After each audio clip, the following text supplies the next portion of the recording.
Hello, my name is Kyle Kent. I'm a student here at Valdosta State University, and today I'm in the optics lab, and I'd like to demonstrate how the Michelson interferometry system works.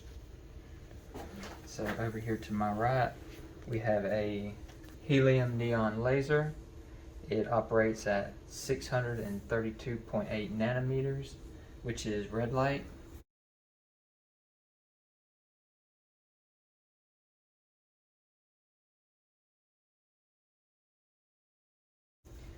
And down here we have the Michelson interferometry setup. We have a convex 18mm convex lens. So the light from the laser initially is very small, then after it goes through the convex lens it turns it into a more Gaussian beam. This allows us to see the interference pattern better.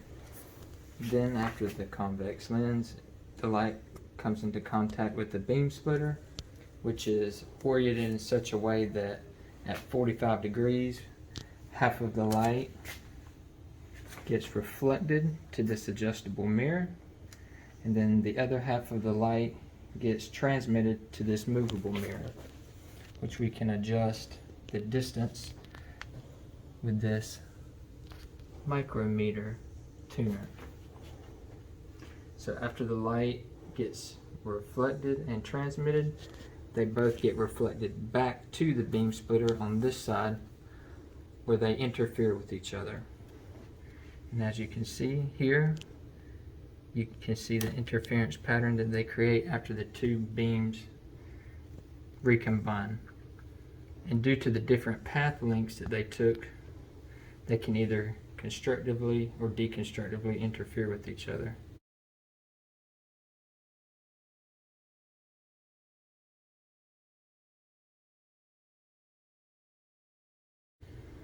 So currently, there's a very bright spot in the center, which means that they are in phase with each other. There's an integer amount of lambda between the two.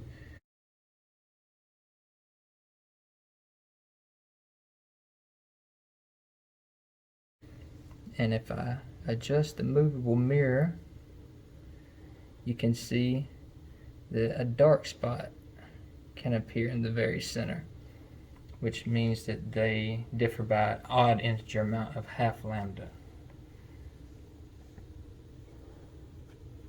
Okay, and this can be more easily seen on this screen here, where we can adjust the distance of the movable mirror, changing the path difference that each light goes before they interfere with each other. Okay, so one famous use of this Michelson interferometry system is the LIGO experiment, where they detected gravitational waves a few years ago. In their setup, they have a much bigger setup than we have here. Their distances between the two mirrors after the beam splitter would be about 4 kilometers.